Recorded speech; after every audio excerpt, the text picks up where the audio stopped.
Kenapa kamu terus bertahan dalam hubungan yang justru membuatmu merasa sendiri?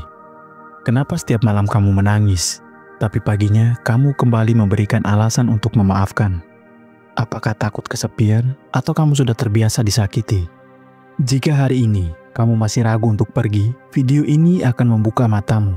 4 alasan kuat mengapa sendirian jauh lebih baik daripada terjebak dalam hubungan toksik. Percayalah, kesendirian yang kamu takuti justru bisa menjadi awal kebebasan dan kedamaian yang lama telah hilang. Jangan biarkan rasa takut mengubur potensi bahagiamu. Jika kamu pernah merasakan ini, tekan like dan subscribe karena di channel ini kita akan bersama-sama belajar mengenali hubungan toksik dan menemukan jalan keluar yang sehat. Bagaimana menurutmu? Apa alasan terbesar yang membuatmu sulit keluar dari hubungan toksik? Tulis di kolom komentar. Selamat datang di Zona Bebas Toksik, sebuah ruang aman untuk kamu yang sedang berjuang dalam hubungan yang melelahkan, membingungkan, dan terkadang menyakitkan. Melalui konten edukatif, reflektif, dan penuh empati, saya membantu kamu mengenali tanda-tanda hubungan toksik, membangun batasan yang sehat, serta menyadari kembali nilai diri kamu. Mari kita mulai. Alasan pertama, dalam hubungan toksik, salah satu hal pertama yang hilang adalah identitas diri yang autentik. Pasangan yang toksik cenderung mengontrol, mengkritik, atau meremehkan aspek-aspek kepribadian yang membuat kamu unik. Mereka mungkin tidak suka dengan hobimu, melarang kamu berteman dengan orang tertentu, atau terus-menerus mengkritik penampilan dan pilihan hidupmu. Ketika kamu sendirian, kamu memiliki kebebasan penuh untuk mengeksplorasi siapa diri kamu sebenarnya. Kamu bisa mengejar passion yang selama ini terpendam, mengembangkan bakat yang diabaikan, atau bahkan mengubah gaya hidup sesuai dengan nilai-nilai yang kamu yakini. Tidak ada tekanan untuk menyenangkan orang lain, atau menyesuaikan diri dengan ekspektasi yang tidak masuk akal. Proses pemulihan ini sangat penting, terutama bagi kamu yang sudah lama terjebak dalam hubungan toksik. Banyak orang yang ketika akhirnya sendirian, mereka terkejut menemukan bahwa mereka sudah lupa siapa diri mereka yang sebenarnya. Mereka sudah begitu lama menjadi versi yang diinginkan pasangan mereka, sehingga kehilangan koneksi dengan diri sendiri. Kesendirian memberikan ruang untuk mengenali diri secara mendalam. Kamu bisa menanyakan pada diri sendiri, apa yang benar-benar saya sukai? Apa impian saya yang belum tercapai? Bagaimana saya ingin dilihat oleh orang lain? Pertanyaan-pertanyaan ini sulit dijawab ketika kamu terus-menerus harus mempertimbangkan reaksi pasangan yang toksik. Lebih dari itu, ketika kamu berhasil membangunkan identitas yang kuat saat sendirian, kamu akan menjadi pasangan yang jauh lebih baik di hubungan yang sehat di masa depan. Kamu akan masuk ke dalam hubungan sebagai individu yang utuh, bukan sebagai seseorang yang mencari validasi atau pelengkap hidup. Alasan kedua, dampak hubungan toksik terhadap kesehatan mental sangat signifikan dan seringkali tidak disadari oleh korbannya. Dalam hubungan toksik, kamu terus-menerus berada dalam mode pertarungan atau lari. Kamu selalu waspada, khawatir akan memicu kemarahan pasangan, atau stres memikirkan drama berikutnya yang akan terjadi. Kondisi stres kronis ini berdampak pada berbagai aspek kehidupan. Kualitas tidur memburuk karena pikiran tidak pernah tenang, konsentrasi di tempat kerja menurun, karena energi mental habis terkuras oleh konflik di rumah.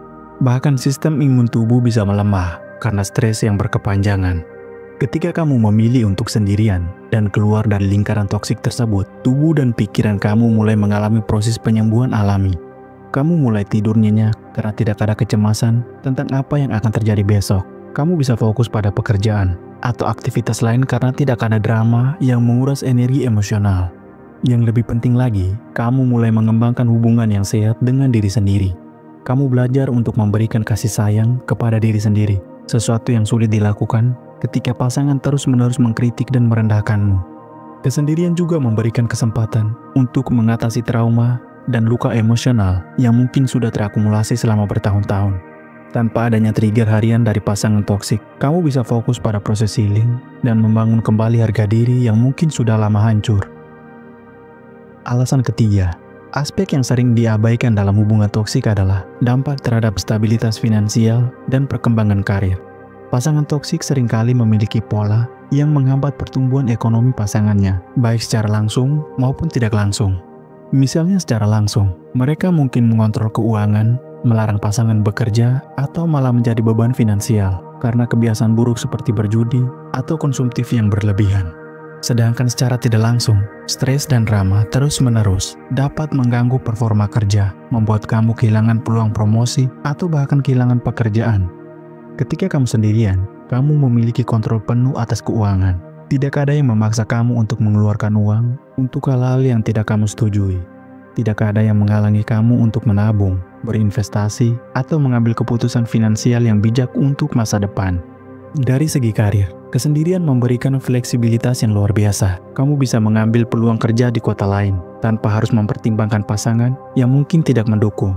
Kamu bisa fokus sepenuhnya pada pengembangan skill dan networking tanpa gangguan. Banyak orang yang merasakan lompatan signifikan dalam karir mereka setelah keluar dari hubungan toksik. Mereka tiba-tiba memiliki energi dan motivasi yang sempat hilang. Mereka berani mengambil risiko dan tantangan baru karena tidak ada lagi suara negatif yang terus-menerus meragukan kemampuan mereka. Alasan keempat, salah satu taktik paling umum dalam hubungan toksik adalah isolasi. Pasangan toksik akan secara bertahap menjauhkan kamu dari keluarga dan teman-teman. Mereka mungkin tidak suka dengan teman-temanmu, menciptakan drama ketika kamu ingin berkumpul dengan keluarga, atau membuat kamu merasa bersalah ketika menghabiskan waktu dengan orang lain. Akibatnya, support system kamu menjadi semakin mengecil, hingga akhirnya kamu hanya bergantung pada pasangan toksik tersebut. Ini adalah kondisi yang sangat berbahaya, karena kamu kehilangan perspektif objektif tentang hubungan, dan tidak memiliki tempat untuk mencari dukungan ketika dibutuhkan. Ketika kamu memilih untuk sendirian, kamu memiliki kesempatan untuk membangun kembali jaringan pertemanan dan hubungan keluarga yang mungkin sudah lama retak. Kamu bisa membangun kembali hubungan dengan teman-teman lama yang sempat menjauh, atau bahkan membuat pertemanan baru dengan orang-orang yang memiliki nilai dan minat yang sama. Hubungan sosial yang sehat memberikan berbagai benefit yang tidak bisa kamu dapatkan dari satu orang saja, termasuk pasangan. Teman yang berbeda memberikan perspektif yang berbeda, dukungan dalam aspek kehidupan yang berbeda, dan aktivitas yang bervariasi. Keluarga memberikan cinta tanpa syarat dan stabilitas emosional yang tidak bergantung pada mood atau kondisi tertentu. Lebih dari itu, ketika kamu memiliki support system yang kuat, kamu menjadi lebih selektif dalam memilih pasangan di masa depan. Kamu tidak akan mudah terjebak dalam hubungan toksik karena kamu tidak putus asa untuk mendapatkan kasih sayang atau validasi. Kamu sudah memiliki sumber-sumber dukungan emosional yang sehat dan stabil. Yang tidak kalah penting, hubungan sosial yang berkualitas juga mengajarkan kamu tentang batasan yang sehat, komunikasi yang efektif, dan cara menyelesaikan konflik dengan dewasa. Skill-skill ini akan sangat berharga ketika kamu sudah siap untuk menjalin hubungan romantis yang sehat di kemudian hari. Setelah mendengar 4 alasan tadi, saya harap kamu bisa melihat bahwa kesendirian bukanlah sesuatu yang harus ditakuti dan dihindari. Sebaliknya, bisa jadi kesendirian adalah fase yang sangat diperlukan untuk healing, bertumbuh, dan menemukan kembali nilai diri kamu.